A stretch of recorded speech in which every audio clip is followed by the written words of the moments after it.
We are live, baby. episode 141. We just hit the 40 over the hump. That's a nice little mark right there. I think so. I mean, you can't really party about 41. 50, we're going to party hard. Yeah, no, that big 5-0. It's harder and harder to come up with some topics the deeper we get into this thing.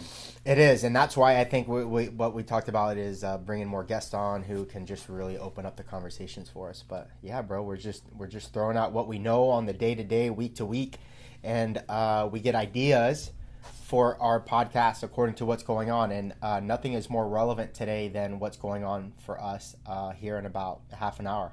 Yeah, so basically the topic, what we got going on today is what we do, our rituals, our routines leading up to either a game, okay, because we're both previous athletes, right?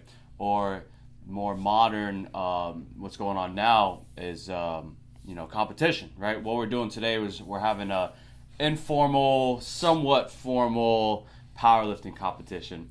I'm actually signed up for an online powerlifting meet, and you came up with the idea of doing it with me. I appreciate that. Yeah, man. And we've rounded up some other stud members in our gym that are super swole and jacked, and we're gonna try to push the limits a little bit and lift some heavy weight.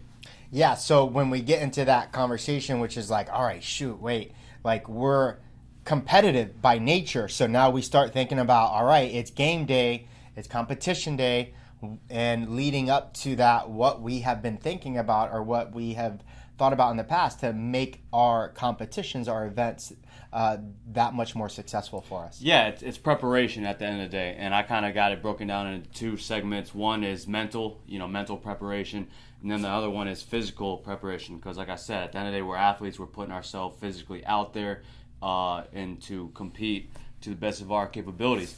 So, something I like to do really well leading up to competition, which I kind of, caught this back in high school football, was film study. Then it was, hey, let's focus on what the other team is doing, right? And not only that, but like what we did the previous game. But now it's more like leading up to the liftoff that we're doing today, I was YouTube studying on, some stud powerlifters on how they set up their deadlifts. Or at the end of the day, you don't want to tweak too much, but if you can get one or two takeaways to kind of apply, like without changing up your game too much, I mean, you're going to set yourself up to be more successful. Yeah, these are tactics and strategies that we're coming up with to give us a better chance to succeed. And sport like CrossFit, strategy is quite, there's strategy pre-game day and then game day. Meaning, so like the competition, whatever the workout is, we can analyze how we should attack that strategy for the workout.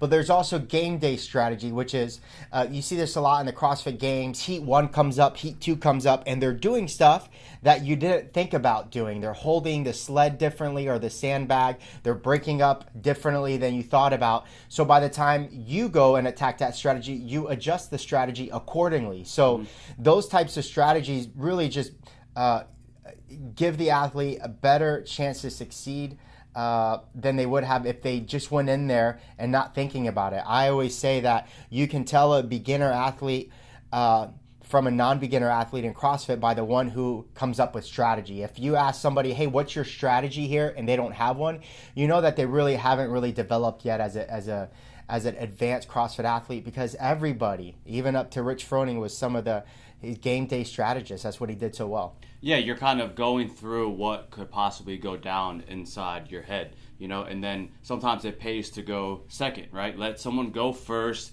If, you pick up on a mistake they make or something they do very well, you kind of, pickpocket on that and apply it to your own, routine, your own strategy. Yeah, now with the 21st century film, I said that in previous podcasts, football players do that the best. They do that well in advance. It is part of the culture of football to watch game day on a consistent basis and to really try to attack the best strategy per game. And sometimes they're on point, and sometimes the strategy is changed. A curveball, right? They throw a curveball because they know it's a strategy on the strategy, right? It's like, people are studying your film, so you have to change it up a little bit. So we're always taking that consideration as well. Yeah, and then you can apply it based on what your competition might do, or based on what you did previously Yep. that could change up a little bit, right? You can kind of apply it to both ways. Yeah. Another one I got is another mental aspect is I try to stay close and connected with my inner circle, right? So, for instance, when I am on a football, heading up to a football game, a away game, it's a 2-hour drive out of town to the middle of the state to play a powerhouse football team, right? I am next to my best friend on the team, right? We're sitting together. It's part of the routine. Or the day before, I'm talking with my dad, like, the people that are closest around me that are really there for me, I stay connected with them because I know they have my best interest in mind, and they're going to give me the tips and tricks of the trade and try to set me up for success, right? Where you're looking for a different perspective, and you said it perfectly. It's those closest to you, and we have to constantly filter opinions all the time, and some people do it with well intentions, but it comes off the wrong way. So when we get into that inner circle, we get to people who we depend on their opinions with an honest, unbiased look, right? Because they're not in my shoes, so they're really it's a second opinion. And like with anything we do, whether a doctor has given you a diagnosis or your dietitian has given you a meal plan, you should always get a second opinion. And it costs you nothing to do, so just do it, because no matter how thin you slice it, there are always two sides. And I have a perspective, another person's going to have a different perspective, and the more unbiased perspectives I can get, the better chance I have to succeed. Yeah, and at the end of the day, you're still remaining coachable, right? They're going to tell you something like unbiased opinion. Other than you being close to them, they don't really have any other skin in the game, right? And then, that's a good takeaway. And also, you're in team sports, right? You're kind of going into battle with them as your teammates, right? So it's like, if you're getting on the same page, that I'm gonna do my job. Can I count on you to do your job? And you're kind of forming together. You're forming even a closer bond before that clock starts and the game starts. Leading up to that, and if you can get a little more connected, a little bit closer, you can trust each other, rely on each other, and that builds confidence.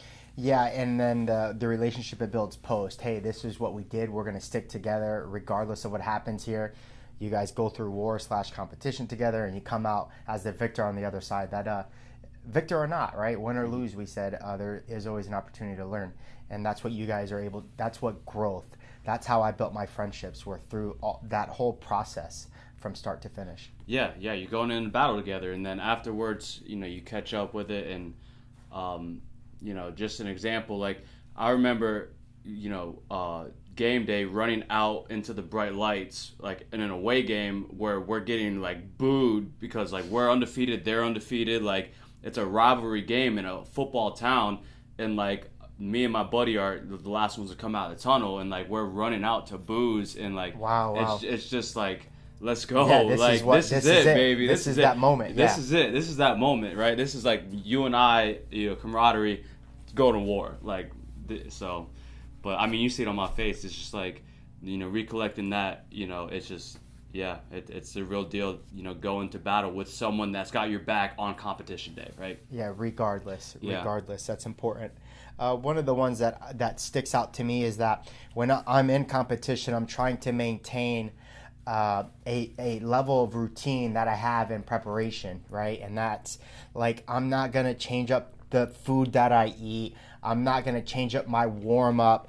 I'm going to do everything like I normally do. And that kind of ritual almost builds confidence. It's why, like, when you look at weightlifters, they stomp their feet the same way. Yep. They set the back a certain way. They set the bench a certain way, because that routine is what works for them in training, and they transfer that routine into game day. And it's the easiest way to build an automatic confidence, is that you stick to that plan, right?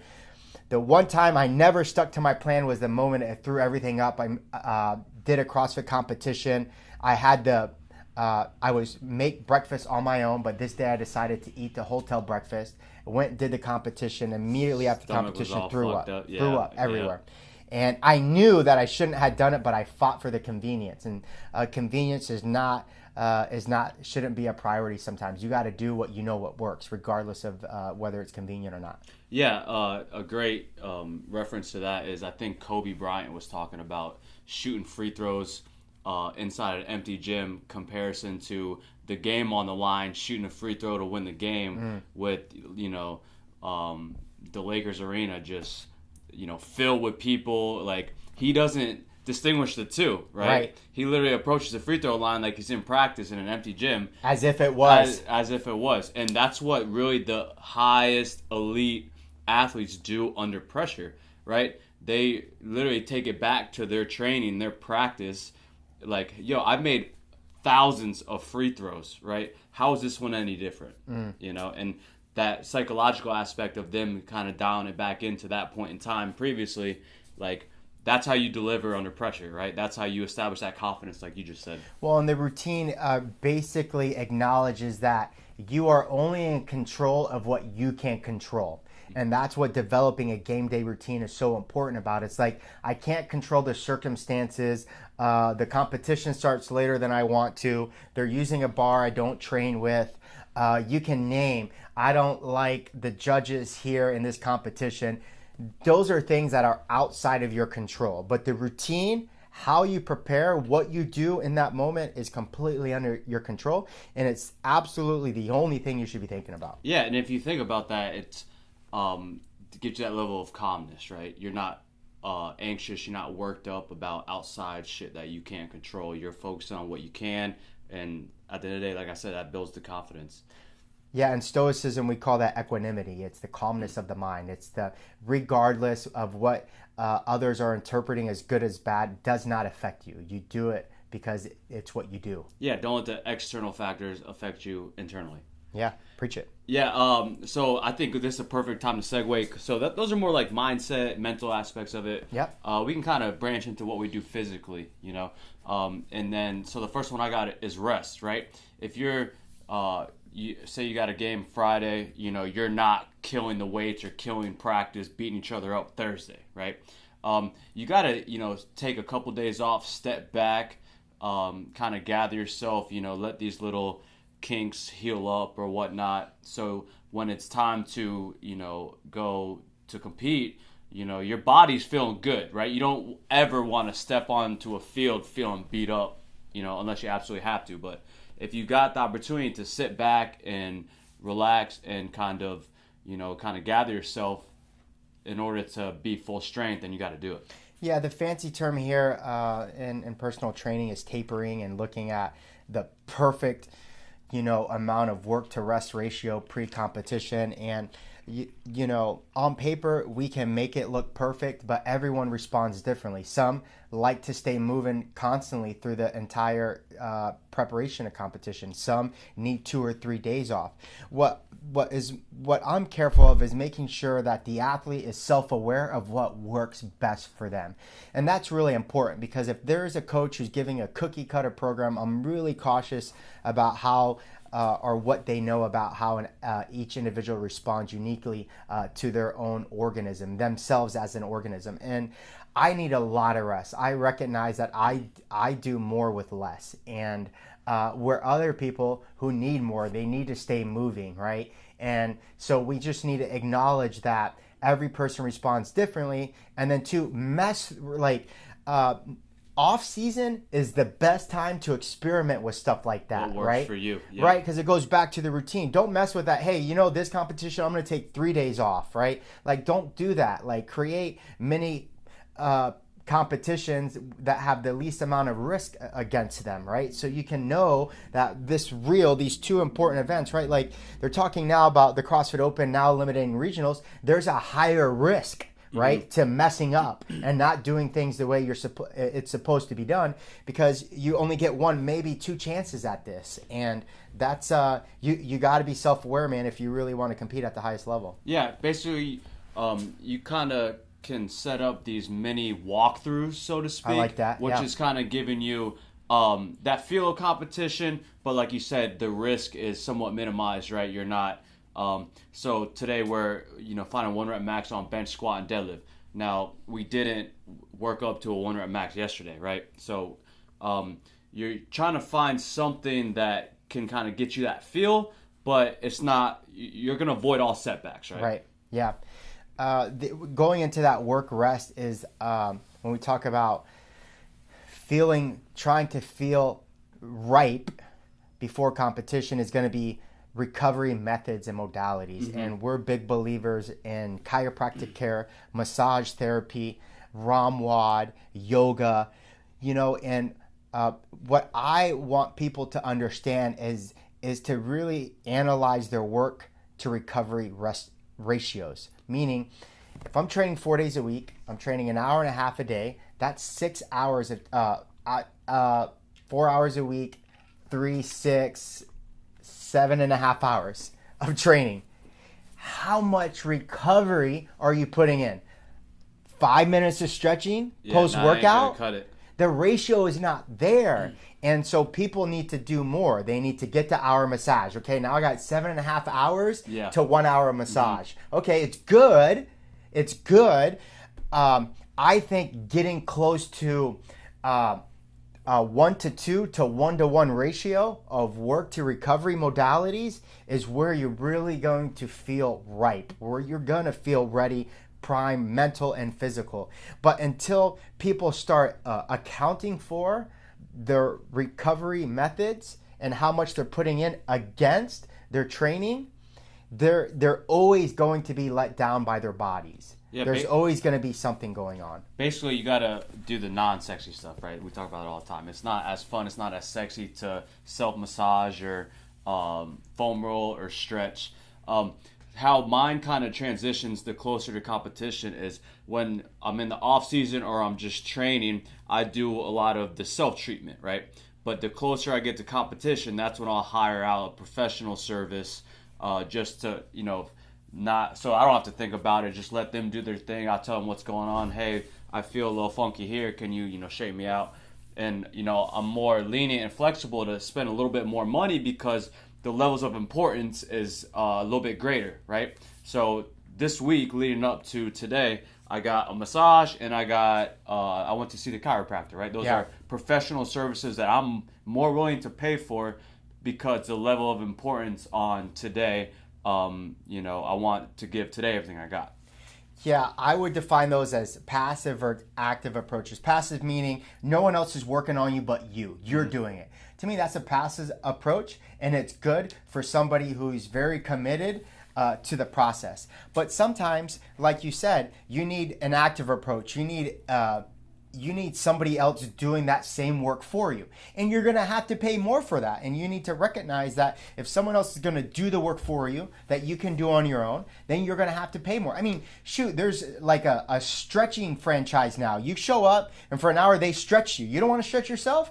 Go pay somebody to do it for you. But don't say that that the resources aren't there, because they're there. But what I struggle with is someone says, I have a pain. I tell them what to do. I follow up with them the following week, and they didn't do any of the stuff I gave them. They don't really want to get better. They like the idea of getting better, but they don't want to put in the work. And it goes back to what we said is our job is to provide the resources for them, and it's their job to put in the work. No, I agree. And then kind of just to top it off, you got to fuel up, right? You got to fuel up. And to your point before, you don't change too much in your routine, what you're eating, what you're drinking. But yeah, definitely you got to hydrate. You got to be hydrated. And you got to eat according to what your goals are, right? Now, I am doing the 165 pound weight class today, right? I weighed myself yesterday morning. I was 161. So I'm like, well, I got 4 pounds to kind of, I could put on 4 pounds and I want to lift as heavy as I can. So I'm going to eat a little bit more, right? But at the end of the day, I'm not going out of my realm, right? I'm not going to, if I don't eat pizza often, I'm not going to pound a whole large pizza and just because I can afford to blow it up, right? I ate more carbohydrates on the carbohydrates I was already consuming, right? And, I kind of, got a little bit out of my realm, but at the end of the day, like, you can't change up too much in regards to fuel and hydration and nutrition.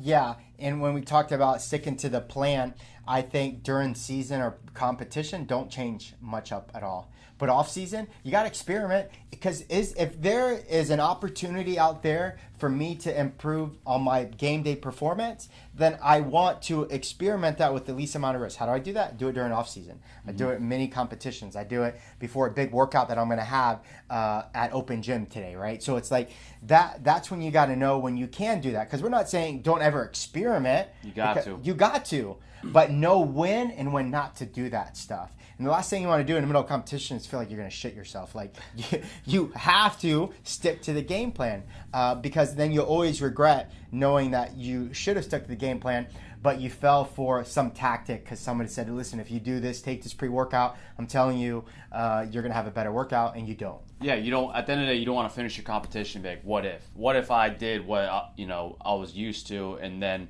went for it all instead of, you just want to avoid what ifs at all costs. And basically, to wrap it up, all these things we are doing is to build confidence, right? It's more mental than anything. All the physical approaches we're taking at the end of the day is to get our mindset right, And something I do, something I know you do for sure, is you self-talk, right? Everybody self-talks, whether they want to admit it or not. They're in their head, right? So what I like to do is I like to consider myself my own best hype man, right? That. If I'm approaching the bar, I'm like, hey, man, you better hit this or snap in half trying to do it, right? And you have to, talk to yourself like, this guy next to me is not going to beat me, right? The team I'm playing, they're not going to beat me. They're not more prepared for me. You got to convince yourself like, hey, you're ready for this, right? This is what you're made for.